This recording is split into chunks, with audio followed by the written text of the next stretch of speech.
10 items that you can go cheap on, gentlemen. That's the subject of today's video.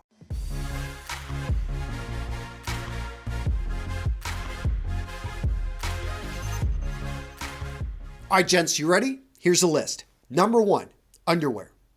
Number 2, undershirts. Number 3, socks. Number 4, jeans. Number 5, your wallet. Number 6, your first suit. Number 7, dress shirts. Number 8, neckties.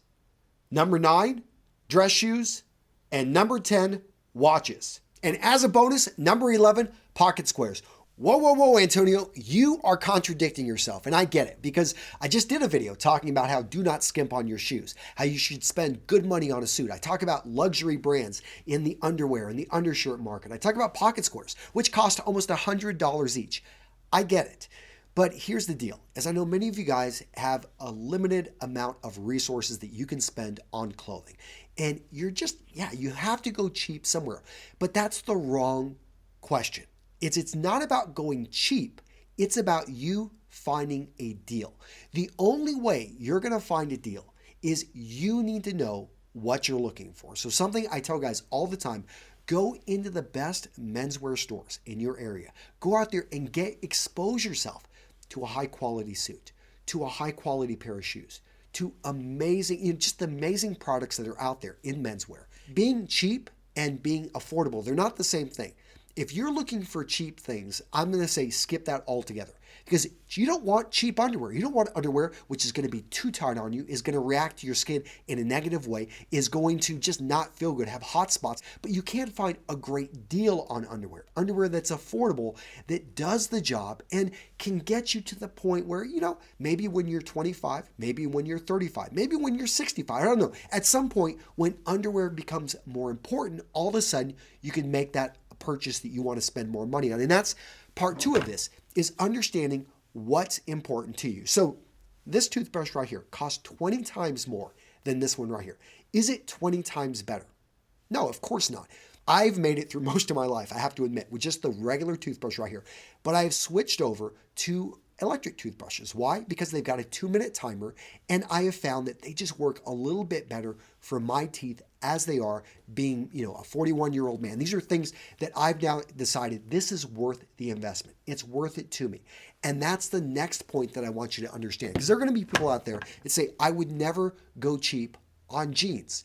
I would never go cheap on sneakers. Why? Because those things are important. But when it comes down to it, you've got to make the decision of what is important to you. So you may find that, hey, I am going to spend a lot more on my suit. I'm going to spend a lot more on my shoes, but I'm really going to skimp it when it comes to outerwear. Why? Because I live in California and I rarely ever have to wear a trench coat or an overcoat or anything like that. That makes sense. You don't need to build or spend much money on that part of your wardrobe. Instead, on the item that people see all the time, because if you're in sales, that's going to be important. Now, the third point I want you to understand, and it's my general rule for making a determination if I'm going to go cheap on something, aka spend less. For me, it's about what are people going to see? What is the most important item I'm wearing that is sending the message to whoever I'm speaking about? But I know so many of you guys are just maybe graduating college, you're getting your first job at that bank, or you're going to be maybe going to that law firm.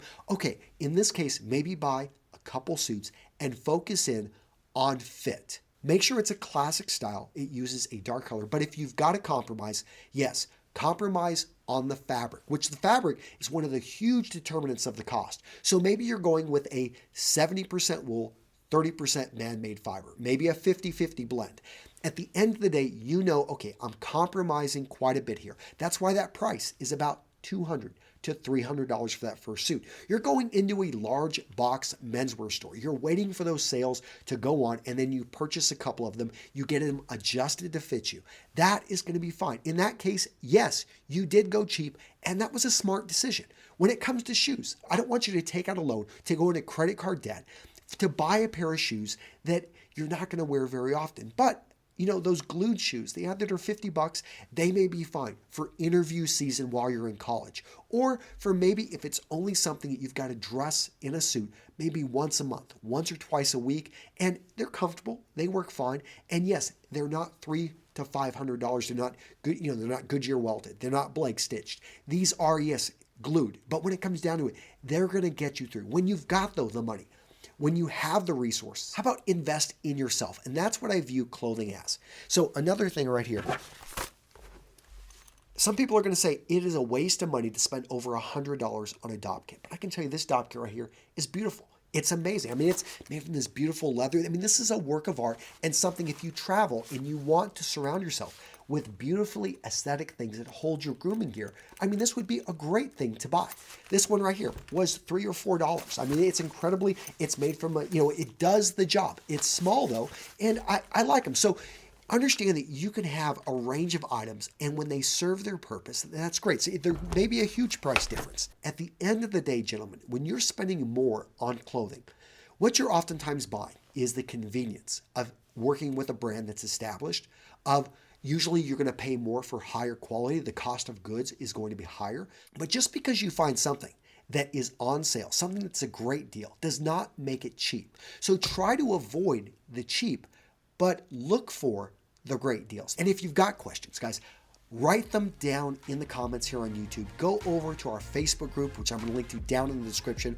Send me an email over to Antonio at realmenrealstyle.com. Try to make myself available. I love helping you guys and helping you dress better. I look forward to 2018, guys. I really appreciate you and the community we built. Take care. I'll see you in the next video.